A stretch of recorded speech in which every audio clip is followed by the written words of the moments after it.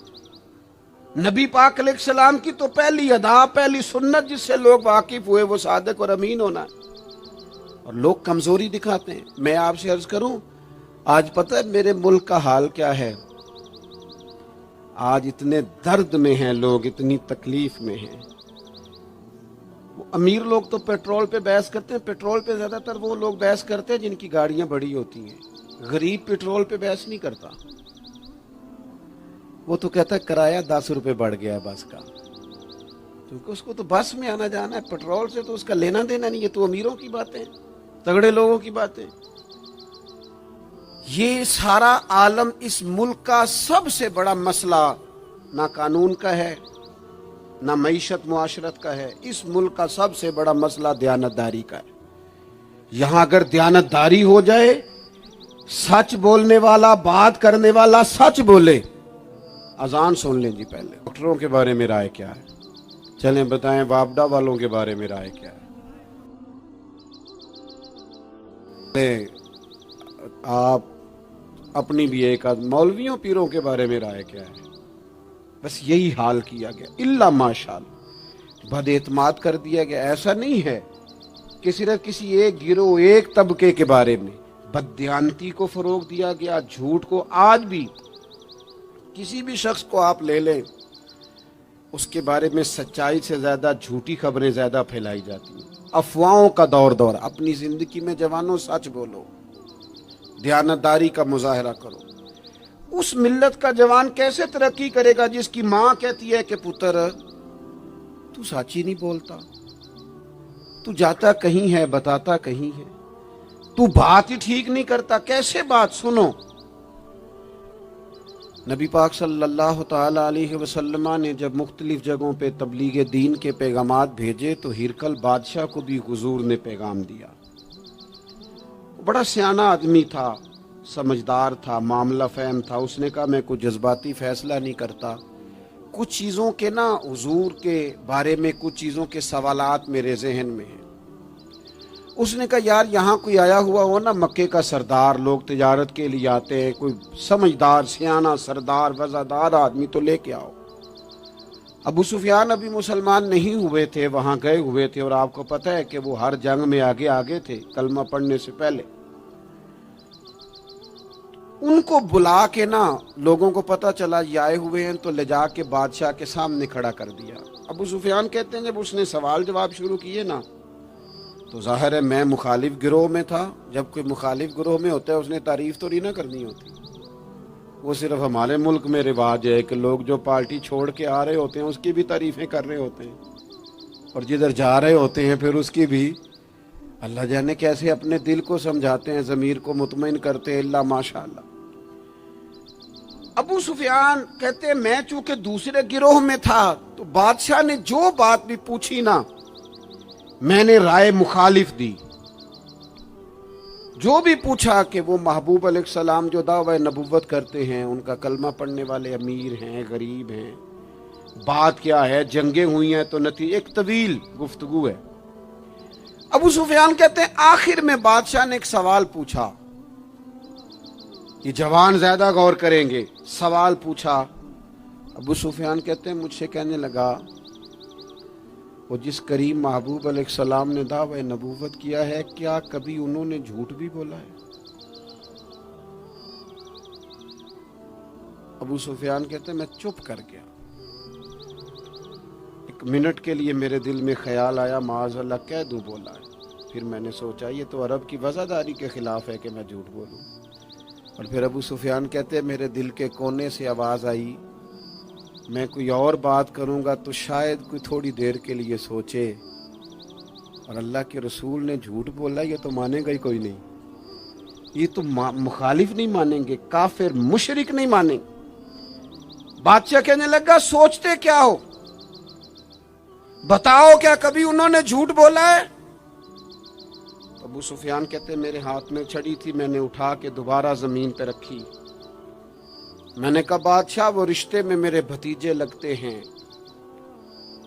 میری ان سے مخالفت ہے، میں ان کے مقابل فوجیں تک لے کے آتا ہوں، وہ ہمارے بتوں کو برا کہتے ہیں، رائے کا اختلاف اپنی جگہ پر، لیکن وہ میرے سامنے پیدا ہوئے میرے بھتیجے ہیں، میں نے انہیں ماں کی گود میں بھی دیکھا ہے، دادا کے کندھوں پہ بھی دیکھا ہے، سیدہ خدیجہ کا دولہا بنے بھی دیکھا ہے، میں نے ان کی گود میں ان کی بیٹیوں کو کھیلتے بھی دیکھا ہے، اختلاف اور مخالفت اپنی جگہ پر وہ کریم میرے سامنے پیدا ہوئے اور ان کے مقدس بال میری آنکھوں کے سامنے سفید ہوئے، ان کی زبان سے جو بھی نکلتا ہے حق اور سچ ہی نکلتا ہے، وہ اسیر دشمن کی چاہ میں بھی، مخالفوں کی نگاہ میں بھی وہ امی ہے، صادق ہے، معتبر ہے، میرا پیغمبر عظیم تر ہے، کبھی زبان سے جھوٹ نہیں نکلا، اللہ آپ کو جزا دے۔ سنیں جی،